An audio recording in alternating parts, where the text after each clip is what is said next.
자, 안녕하세요. 선생님입니다. 자, 오늘은 원간섭기와 공민왕의 정치에 대해서 한번 배워볼게요.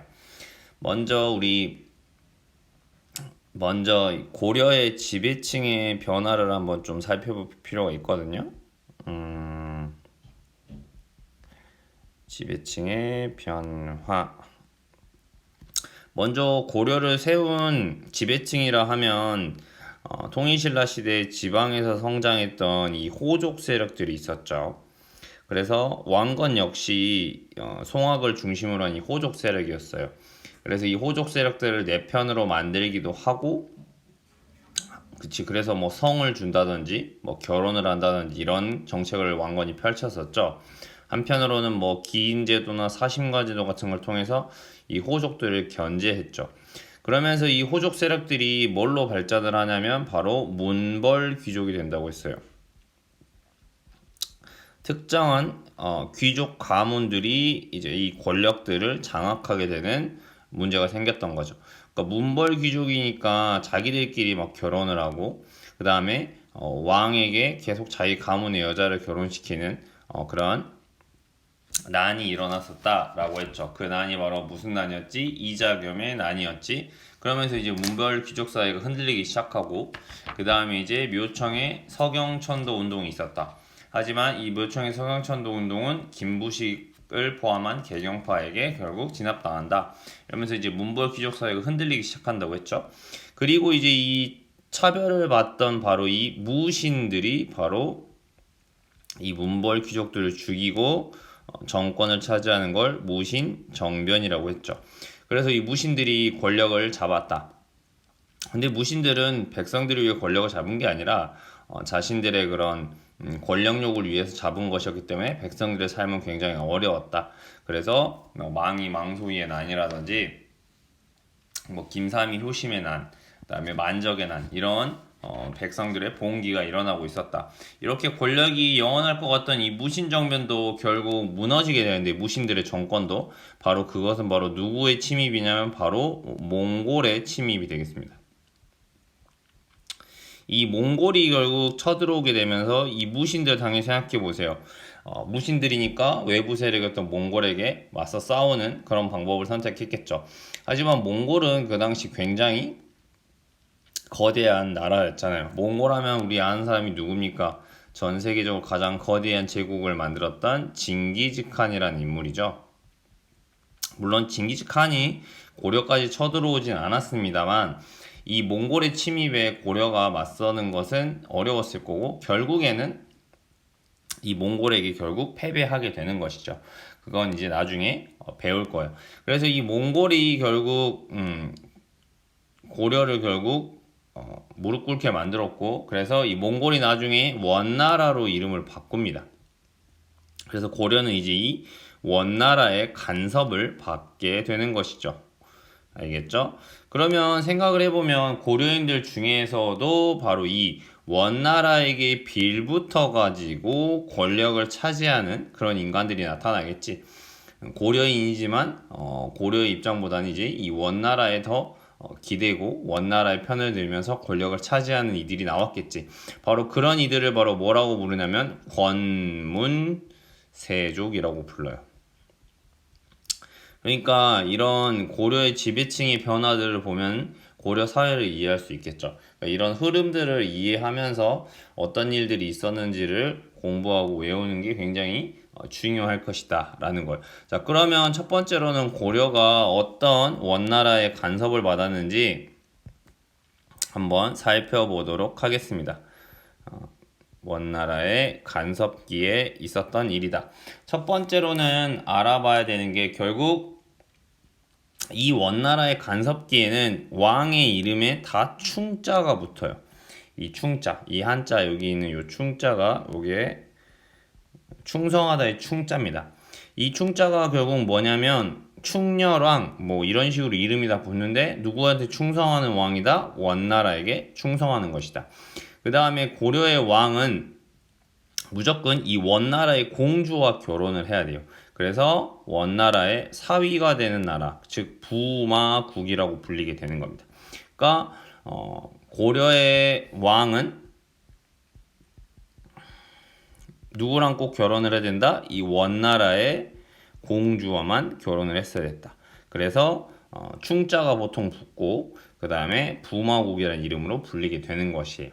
이해됐죠? 당연히 그러면은 원나라로부터 많은 간섭을 받을 수밖에 없었을 거예요. 첫 번째는 당연히 영토를 빼앗기게 됩니다. 전쟁에서 패배하고 원나라가 직접 자신들이 다스리겠다라고 하는 것이죠. 대표적인 곳이 바로 쌍성총관부라고 하는 곳입니다. 이 쌍성총관부라고 하는 관청을 직접 설치해서 원나라가 여기는 직접 다스렸던 것이에요. 무슨 말인지 알겠죠? 그래서 우리 지도를 보시면 화주에 보면 쌍성총관부가 있고 파란색으로 표시되어 있는 곳이 바로 고려가 실제 고려 영토였지만 원나라의 간섭 때 바로 빼앗겼던 땅, 즉 원나라가 직접 지배하던 땅의 영토를 보여주고 있다라는 것이에요. 그 다음에 서경에는 동령부를 설치했다. 평양에 즉 동령부라는 걸 설치했다는 거지. 그 다음에 또 알아둘 게 바로 제주에 탐라총관부를 설치했다. 이 탐라는 바로 여러분이 한 번쯤은 가본 곳인 제주죠, 제주. 제주에 그러니까 지금 말이 있잖아. 이 몽골이라는 곳은 유목민족이니까 이 몽골은 결국 뭘 타는 민족이야. 이런 민족들을 말을 타고 떠돌아다니는 걸 유목민족이라고 그러지. 그래서 가축을 키우고 이들한테 가장 중요한 건 뭡니까? 땅을 점령하고 나면 바로 말을 기르는 거죠. 그렇지? 그렇기 때문에 마찬가지로 제주를 점령하고 나서 이 섬에서 말을 기르기 위해서 나무들을 베어내고 그치? 풀을 자라게 하는 거지. 그래야 말을 기르니까. 그래서 지금도 우리가 제주에 가면 말이 유명하다. 이렇게 이게 몽골의 침입의 역사의 흔적이 아직까지도 남아있는 거다라고 볼 수가 있겠어요. 무슨 말인지 알겠죠? 자, 이렇게 영토가 축소된다. 그 다음 당연히 또 뭘 하는 거야? 내정을 간섭한다. 내정은 정치를 간섭한다는 이야기야. 예를 들면 우리 반이 다른 반과 전쟁에서 패배했다. 다른 반이 없지만. 근데 다른 반 애가 와가지고 우리 반한테 이래라 저래라 하는 거랑 똑같은 거야. 그걸 바로 내정 간섭이라고 해요. 바로 뭘 설치했냐면 정동행성 이문소라고 하는 곳을 설치하고 고려의 정치에 간섭을 계속하는 거지. 이래라 저래라 라고 하는 것이지. 이 정동행성이 원래는 일본을 점령하기 위해서 설치했지만 이 일본을 원나라가 공격하는데 실패해요. 왜 실패하느냐? 우리나라에서 일본을 고려시대 가려면 뭘 타고 가야 되죠? 배를 타고 가야 돼요. 근데 몽골은 유목민족이니까 바다에 익숙하지 않을 거 아니에요. 그러니까 고려에게 가는 배를 만들라거나 이런 것들을 하는 거지. 백길을 어떻게 갈 거냐라는 걸 고려한테 명령하고 몽골군이나 고려군을 연합군을 만들어서 일본을 쳐들어가려고 했어. 근데 이게 왜 실패하냐면 바로 태풍이 불면서 쉽게 바다를 건너가기 어려웠던 거죠. 그러면서 결국 실패한다. 그러니까 일본은 원나라가 자신들을 쳐들어오지 못한 걸 신이 도왔다. 신의 바람이 도왔다. 뭐 이런 이야기들을 하는 겁니다. 무슨 말인지 알겠죠? 어쨌든 이런 걸 통해서 바로 고려의 정치에 대해서 바로 간섭을 했다. 그 다음에 고려가 아무래도 몽골의 지배를 받다 보니 이 몽골의 문화적인 영향도 받게 되는 겁니다. 그래서 이걸 몽골풍이라고 부르는 거예요. 그래서 헤어스타일, 변발이라고 합니다. 변발은 여러분이 보신 적 있을 거예요. 앞머리를 완전히 자르고 뒤에만 머리를 묶는 그런 걸 바로 이제 변발이라고 하는데 이게 바로 이 유목민들의 헤어스타일이거든요. 앞머리를 자르고 뒤만 묶는지. 그게 이제 뭐 왜 앞머리를 다 그렇게 미냐 뭐 여러 가지 이야기들이 있는데 뭐 싸움을 하다가 이제 앞머리가 잡히는 경우가 있어서 뭐 다 잘랐다 뭐 이런 이야기가 있기도 한데 그냥 그거는 이제 그들의 문화니까 변발이라고 하는 머리가 됩니다. 그 다음에 이 사람들이 입는 몽골인들이 입는 옷 이런 호복이라고 부르는데 이런 옷들이 유행했다 라고 생각해 주시면 되겠어요.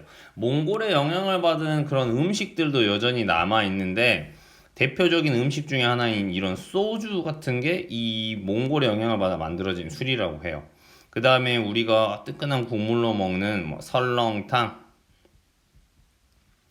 뭐 이런 것들 있잖아요. 이런 게 다 이제 이 몽골풍의 영향을 받아서 음식의 영향으로 아직까지 남아있는 거다. 뭐 이런 이야기들 하게 됩니다.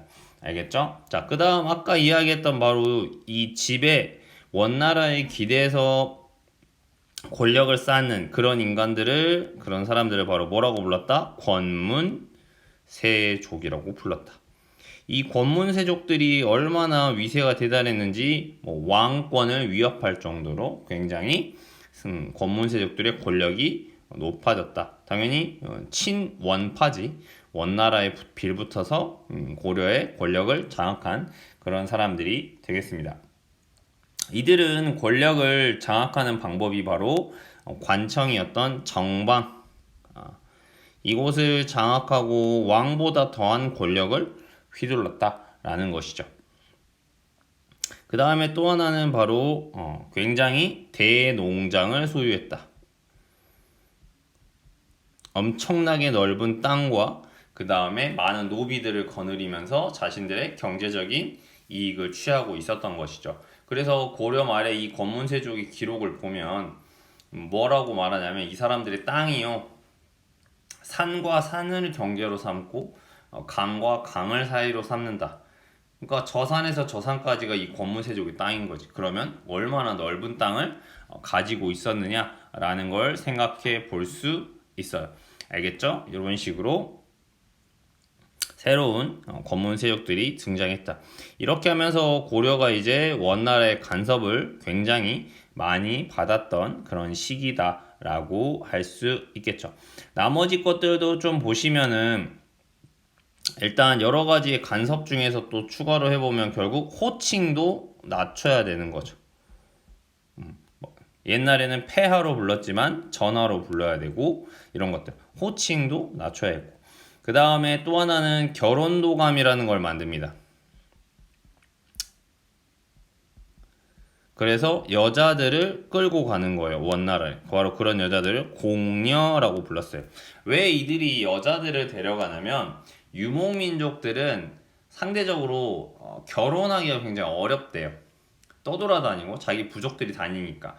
그래서 결혼을 할 때 뭐 상대 부족의 여자를 막 납치해 와서 결혼하는 적도 있고. 그러니까 유목민족이다 보니까 나타나는 그런 결혼의 풍습인데, 그러니까 그들 역시 고려를 점령하고 나서 이제 고려로부터 이제 여자들을 강제로 보내기 해서 자기 그 원나라인들하고 결혼을 시키려고 하는 거지. 당연히 자기 집을 떠나서 다른 나라로 가서 처음 보는 그런 남자랑 결혼하는데 누가 가고 싶겠어요. 그러니까 이 공여 문제가 굉장히 어려웠을 거 아닙니까? 그래서 일부러 빨리 결혼해버리는, 결혼하기 전에 결혼했다고 하면 끌고 가진 않으니까, 그래서 빨리 결혼한다는 조혼, 이런 풍습이 생겨나기도 했다고 해요. 무슨 말인지 알겠죠? 이런 식으로 여러 가지 간섭이나 어려움을 겪는다. 하지만 영원한 것은 당연히 없다는 것이죠. 결국 이 원나라가 결국 힘이 약해지기 시작합니다. 영원한 것은 없잖아요.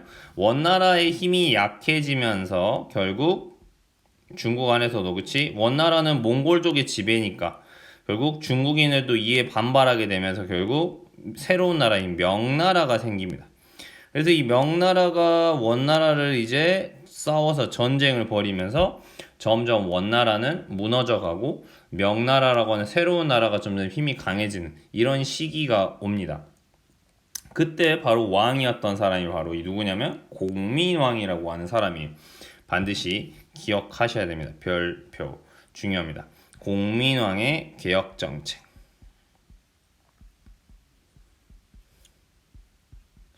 꼭 한 문제쯤은 나오는 것이에요. 자, 이런 상황 속에서 공민왕이 바로 고려를 개혁하려고 했다. 첫 번째, 여러분이 공민왕이라고 하면 개혁정치를 펼칠 때 첫 번째는 뭘 것 같습니까? 당연히 그치, 원나라를 반대하는 것이지. 원나라를 공격하는 거겠지. 바로 반원, 원나라를 반대하고 고려가 스스로 뭐 해야겠어요? 자주적인 정치를 해야겠지. 그러니까 반원, 자주적인 여러 가지 정책들을 펼치겠죠. 두 번째로는 왕권을 위협하고 백성들도 못 살게 하던 그런 인간들을 쳐 없애야겠죠. 그게 바로 누굽니까? 이 권문세족을 처단하는 일이겠죠. 맞아요? 왕권에도 위협이 되지만 백성들까지 피를 빨아먹는 대농장을 만들어서, 그치? 요런 권문세족들을 없애야 될 거 아니에요. 그러니까 이렇게 이해하시면 공민왕이 무슨 일을 할지 쉽게 알 수 있다는 거죠. 첫 번째로 공민왕의 개혁 정책 첫 번째 중요한 건 바로 무력으로 영토를 수복하는 것이다. 빼앗았다라는 것이죠. 그게 바로 뭐예요? 쌍성 총관부를 공격해 버립니다.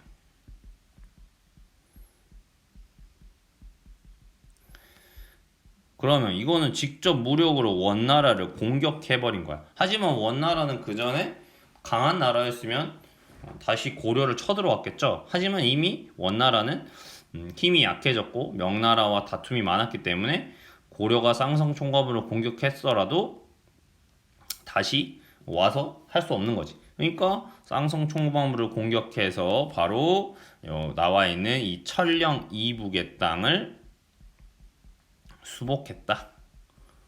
그치? 자, 이 결정이 과연 쉬웠을까? 그치? 그동안 지배를 받고 있었고 아무리 무너져가는 원나라라 하지만, 그치? 공격하는 게 쉽지 않았을 텐데 공민왕은 과감하게 이 쌍성 총관부를 공격해 버린다.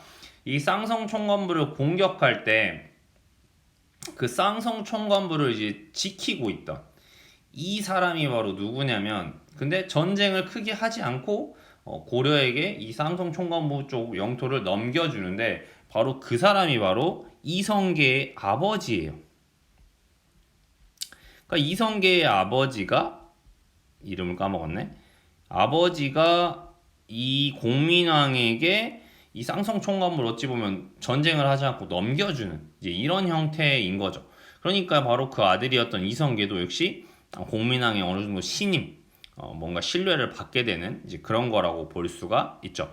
그래서 이제 뭐 이성계의 아버지가 고려인이냐 아니냐 뭐 이런 논란도 조금 있을 수 있는 거지. 왜냐면 이성계 아버지는 고려의 신하라기보다는 따져보면 이제 원나라의 신하에 어떻게 보면 더 가까웠을 수도 있는 그런 인물이라고도 볼 수 있으니까. 어쨌든 여기서 이제 이성계가 이제 조금씩 등장을 하기 시작하는 거예요. 알겠죠? 자, 이렇게 쌍성 총관부 없애버리죠. 그 다음 당연히 모두 없애버려야 될 것 같아요. 정동행성도 당연히 없애버려야겠죠. 원나라에 간섭하는 관청들 다 없애버려야 되겠죠. 맞아요. 그래서 권문세족들을 옹호하고 백성들을 괴롭히던 이런 행성 과감하게 없애버린다라는 거예요. 그 다음 또 마찬가지로 우리나라 사람들이 왜 몽골의 옷을 입고 몽골의 헤어스타일을 하느냐? 몽골풍 안 돼. 고려인은 고려인의 옷을 입고 고려인의 머리 스타일을 해. 몽골풍 이제 다 금지야. 이렇게 명령을 내려버리는 것이죠. 무슨 말인지 알겠죠? 그 다음 또 하나는 바로 이 권문세족들을 처단하는 일인데 그 중에서 가장 많이 했던 것은 바로 네 번째로 보시면 바로 이 권문세족의 대표주자였던 인물이 바로 누가 있냐면 기철이라고 하는 인물이 있습니다. 이 기철은 왜 이렇게 권문세족으로서 강해졌냐면 자신의 기철의 여동생이요 원나라의 공녀로 간 거예요. 그래서 거기서 이제 황제의 눈에 띄어가지고 아들을 낳았는데 그 아들이 원나라의 황제까지 되었습니다. 기철의 여동생이 낳은 아들, 어떻게 보면은 뭐야, 조카죠. 조카가 원나라의 황제가 됐단 말이야. 그런 기철인이 얼마나 권력이 강했겠습니까? 맞아요? 그러니까 온갖 못된 짓을 다 하고 다녔다는 거지. 고려에서 왕도 무시하고 백성들을 못 살게 하고. 바로 이 친원 세력이 대표 주자였던 이 기철을 바로 공민왕이 과감하게 제거해 버립니다. 무슨 말인지 알겠죠? 네, 이렇게 하면서 왕권을 또 강화하게 되는 것이죠. 그 다음에 아까 있었던 요 대농장을 바로 소유하고 있었는데 이 대농장이 있다 보니 권문세족 세금 잘 내겠어요? 안 내겠어요? 잘 내지 않겠죠. 맞아요. 권력이 있으니까. 요 문제를 해결하기 위해서 결국 무슨 관청을 설치하냐면 요것도 시험에 잘 나와요. 전민 변정도감이라는 걸 설치합니다. 그래서 이거는 뭐냐? 바로 이 권문세족에 의해서 불법적으로 노비가 된 사람들. 그래서 이 노비들을 해방시켜 주는 것이. 노비들을 그럼 왜 해방시켜 주느냐? 노비는 세금을 내지 않지만 노비를 해방해서 일반 양인이 되면 세금을 내기 시작하겠지. 그러면 국가로서는 돈이 더 많아지는 거죠. 그리고 동시에 뭐야? 권문세족의 힘을 약화시키는 거지. 맞아요. 우리 고려 초기에도 이런 비슷한 정책이 있었잖아. 광종이 바로 뭘 했었더라? 노비, 안검, 법이라는 걸 했지. 기억 안 나면 빨리 앞에 가서 다시 한번 찾아봐. 그래서 비슷한 것끼리 연결시켜 보는 것도 되게 중요해. 광종이 마찬가지로 노비 안검법을 통해서 불법적으로 노비가 된 사람들을 풀어주는 그런 정책을 펼쳤잖아. 그런 것들이 세금을 더 많이 걷게 하기도 하고 또 억울하게 노비가 된 사람들을 풀어준 거니까 또 백성들한테 왕이 인기를 얻을 수 있는 것이기도 하겠잖아요. 그쵸? 이런 것들을 설치했다. 라는 것들을 봐주시면 되겠죠. 공민왕이 이렇게 개혁 정치를 할 수 있는데 바로 큰 기반을 주었던 인물들이 있습니다. 그 인물들 중에 하나가 바로 이 신진 사대부라고 하는 사람들이었어요. 신진 사대부. 이 신진 사대부 세력들은 주로 지방의 향리의 자제들, 그러니까 지방을 다스리던 사람들이 향리라고 했잖아. 그러면 이 향리들도 어느 정도 똑똑하고 능력은 있었겠죠. 하지만 이 향리들은 누구한테 밀릴 수밖에 없죠? 권문세족한테 밀릴 수밖에 없죠.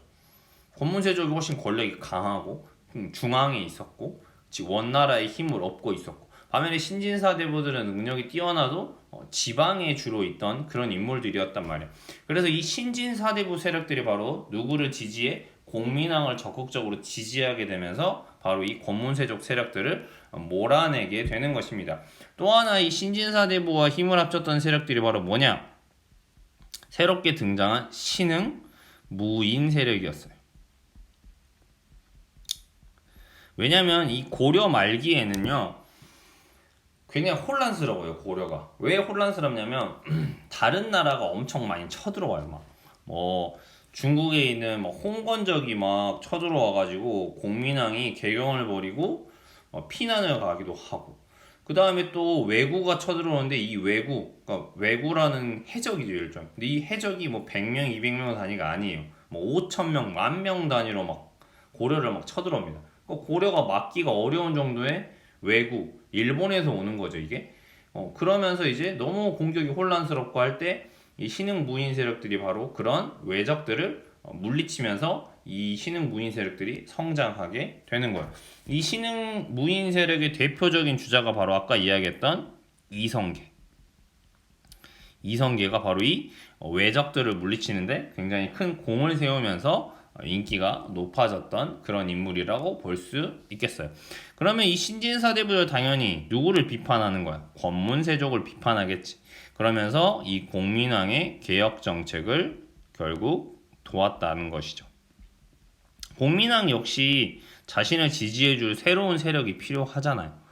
그치? 권문세족을 공격하고 할 때 같이 할 세력이 필요하니까. 그래서 공민왕의 개혁 정책을 우리가 꼭 기억해야 돼. 원나라에 반대한다 해서 반원, 고려의 자주적인 정책에 대해서 반원, 자주라고 한다. 그리고 이때 전민병정도감을 만들고 이런 개혁 정책을 하기 위해서 인물을 등용하는데 그 사람이 바로 이 신돈이라고 하는 인물입니다.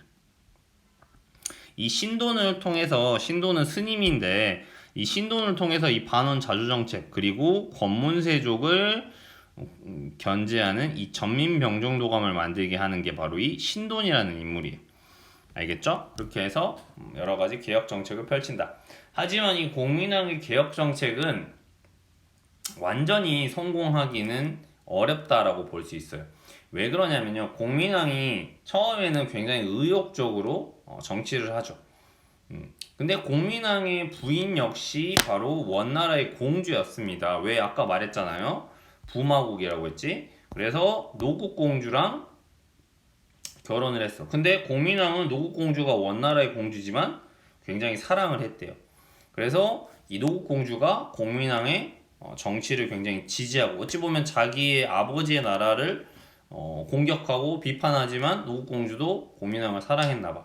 그래서 굉장히 공민왕을 지지해주고 위험에 처했을 때 목숨을 구해주기도 했다.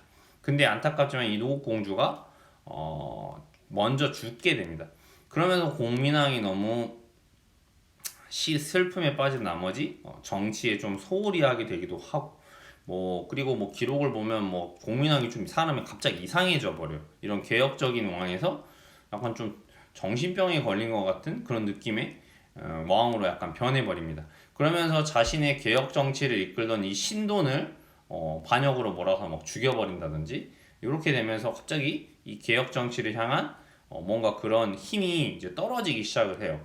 그러면서 또 결정적인 게 뭐냐면 공민왕이 아들이 없어요. 그래서 이제 소문이 도는 겁니다. 왕이 아들이 없으니까.